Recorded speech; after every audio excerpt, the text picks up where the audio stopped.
Christmas night on BBC One brings out a bit of the unexpected from Dorian. I know. You're lost for words. May I suggest you shouldn't have Dorian. They're beautiful. We're not worth it. Then at 9, guess who? I'm Sally Cumbernauld. This is Martin Crosswaite. How are you? Chipping in already? No, I love him. At 9:50, Shirley Valentine. You're 42, not 22. You're just another stupid woman looking for adventure. And the time for adventures is over. But Shirley's adventures are about to begin. I am Faustus Dimitriadis. I'm Shirley. Hello. Hello. Keep the hankies handy this Christmas night on One. My name is Julius, and I'm your twin brother. Oh, obviously. The moment I sat down, I thought I was looking into a mirror. Julius Benedict is honest, upright, and law-abiding. But Vincent, on the other hand... Never sleep with that man, never loan him money, and never believe a word he tells you. Still, they do have one thing in common. She's our mother, is the thing. We are her sons. Twin sons. Arnold Schwarzenegger and Danny DeVito star in the movie premiere Twins, Monday at 7 o'clock on BBC One. The festive fun's too much for Bruce in 10 minutes. Comic genius Jacques Tati stars on BBC Two now as the blundering Monsieur Hulot, bringing havoc to a quiet seaside town. You're watching BBC One. Now, the early evening news with Chris Lowe. It's 5:10.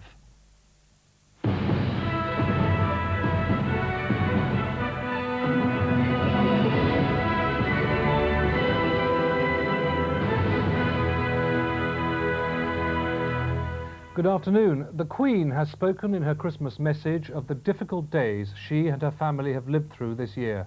She said there was no magic formula to transform sorrow into happiness, but she was deeply touched by all the sympathy and understanding she had received during what she called this sombre year. It was a depleted family group at church at Sandringham this morning. For the first time, Prince William and Prince Harry were without their mother on Christmas Day. She was more than 50 miles away at her brother's home in Northamptonshire. Her absence and that of the Duchess of York were the clearest signals of the divisions that have made this the most traumatic year of the Queen's long reign. A reminder of a recent happy royal occasion was the presence of the Princess Royal and her husband of less than 2 weeks, Commander Timothy Lawrence. The Queen's Christmas broadcast was recorded at Sandringham House for the first time in 40 years. It was itself controversial when it was leaked to the Sun newspaper, and in it she does acknowledge her family problems. Like many other families, we have lived through some difficult days this year. The prayers, understanding and sympathy given to us by so many of you, in good times and bad, have lent us great support and encouragement. It has touched me deeply that much of this has come from those of you who have troubles of your own.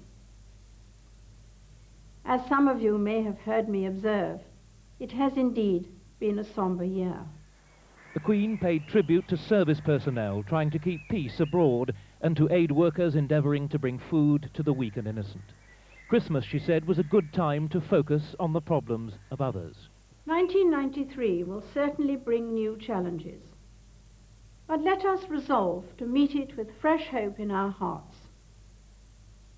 There is no magic formula that will transform sorrow into happiness, intolerance into compassion, or war into peace. The Queen recalled Christmases at Sandringham as a grandchild and said the continuity represented by her own grandchildren's presence there had been a great source of comfort in a world of change, tension and violence. The Archbishop of Canterbury, Dr. George Carey, warned about the dangers of materialism in his Christmas Day sermon at Canterbury Cathedral. He said Britain risked degenerating into what he called a meanness of spirit. He also referred to rifts over the ordination of women, promising that the church would remain a home open to all.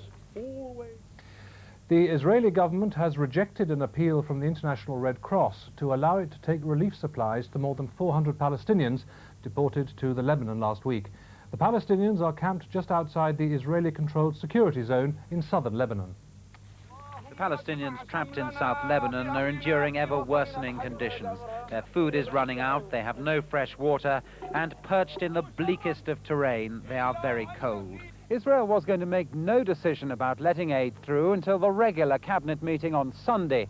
But some ministers, unhappy with that delay, forced a special cabinet session this afternoon. It was a close vote, but Israel's unyielding Prime Minister, Mr. Rabin, won the day. The government of Israel do not see any good reason to respond positively to the request of the International Red Cross Committee to bring this convoy through the security zone. The Cabinet's main concern was to avoid being involved in the fate of the deportees, but left-wing ministers called the decision a mistake. One said, "We could have demonstrated our magnanimity." On the streets of the occupied territories, there have been more clashes today, Israelis and Palestinians as far away as ever from understanding, tolerance or peace. Justin Webb, BBC News, Jerusalem. A man has been charged with the murder of a 99-year-old woman who died after being attacked in an old people's home. Sarah Burke was found seriously injured at the home in Redruth, Cornwall last Sunday.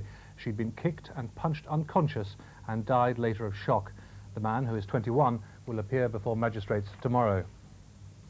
A 21-year-old woman was killed and 9 other people injured when a car